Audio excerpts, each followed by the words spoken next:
Tony घर पर आराम से हॉट पॉट खा रहा था और गाना गा रहा था, लेकिन खिड़की के बाहर उसके पड़ोसी ठंड से मर रहे थे। उसकी प्रेमिका ने अपने आकर्षण का प्रयोग करके टोनी को दरवाजा खोलने के लिए राजी करने की कोशिश। प्रत्याशित रूप से टोनी ने हॉट पॉट को उनके साथ शेयर करने के बजाय फेंक। सीईओ को इतना गुस्सा आया कि उसने हथौड़े से कांच पर वार। उसे नहीं पता था कि टोनी के घर का कांच स्पेशल मटेरियल से बना, यहाँ तक कि मिसाइल भी इसे नहीं तोड़ सकती। यह देखकर कि खिड़की नहीं टूटेगी, सीईओ ने एक चेनसॉ उठाया। उसने टोनी के सामने के दरवाजे को काटने की कोशिश की, लेकिन घंटों तक आरी चलाने के बाद भी उस पर एक भी निशान नहीं छोड़ पाया। पता चला कि टोनी का दरवाजा कवच ग्रेड सामग्री से बना था, बैंक की तिजोरी की तरह। सामान्य तरीकों से इसे बिल्कुल भी नहीं खोला जा सकता। टोनी ने अपने घर को अविनाशी बनाने के लिए बहुत सारा पैसा खर्च किया, क्योंकि दुनिया एक अभूतपूर्व अत्यधिक ठंड के द्वार से गुजर रही है। इस आपदा में 99% मानवता पहले ही मर चुकी थी। लोग भोजन के लिए एक दूसरे को मार रहे थे। अपने पिछले जीवन में टोनी ने अपनी प्रेमिका के लिए एक बड़ी मछली पकड़ने के लिए अपनी जान जोखिम में डाल दी। उसने सोचा था कि वह उसे गर्मजोशी से गले लगाकर इनाम देगी, लेकिन उसे जो मिला वह एक ठंडा चाकू। पता चला कि उसकी गर्लफ्रेंड पहले ही सीईओ के साथ मिल चुकी। उन्होंने न केवल उसकी मछली बल्कि उसे -200 डिग्री बर्फ में फेंक दिया, जिससे वह जमकर मर गया। टोनी ने कसम खाई कि अगर उसे फिर से जीने का मौका मिला तो वह उन दोनों को खून से सजा देगा। शायद भगवान ने उसकी इच्छा सुन ली, क्योंकि सर्वनाश से 3 दिन पहले टोनी का पुनर्जन्म हुआ। जब वह वापस जिंदा हुआ और उसने टेबल पर पानी की एक बोतल देखी तो उसने लालच से उसे पी ली। इसे खत्म करने के बाद उसने लापरवाही से खाली बोतल को पास के टूटे हुए बर्तन में फेंक। अगले ही पल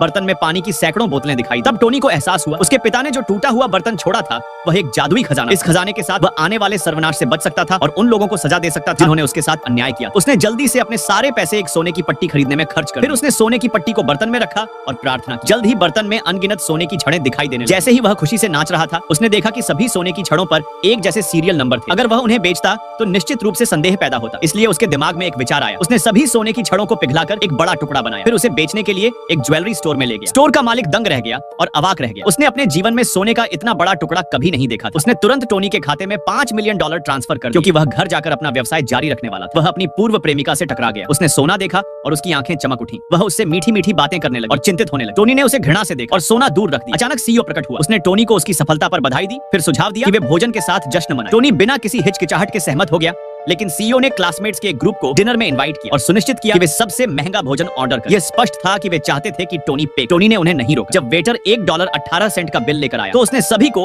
अपनी इच्छा अनुसार खाने पीने। सभी को लगा कि टोनी बिल का भुगतान करेगा, लेकिन टोनी ने कहा कि जिसने भी भोजन का ऑर्डर दिया है उसे इसका भुगतान करना चाहिए। सीईओ ने चुपके से अपना फोन बंद कर दिया और दावा किया कि यह बंद हो गया। उसने टोनी से पहले भुगतान करने को कहा और बाद में उसे वापस भुगतान करने का वादा किया, लेकिन टोनी इसके झांसे में नहीं आया। उसने वेटर से पावर बैंक लाने को कहा। सीईओ शर्मिंदा था, क्योंकि उसके पास केवल $10 थे और वह बिल का खर्च नहीं उठा सकता था। उसे टोनी से चुपचाप मदद के लिए भीख मांगनी पड़ी। टोनी ने जोर से उसका मजाक उड़ाया कि वह कंगाल होने के बावजूद अमीर होने का दिखावा कर रहा है, फिर बिना किसी हिचकिचाहट के चला गया। अगला दिन सर्वनाश की पूर्व संध्या थी।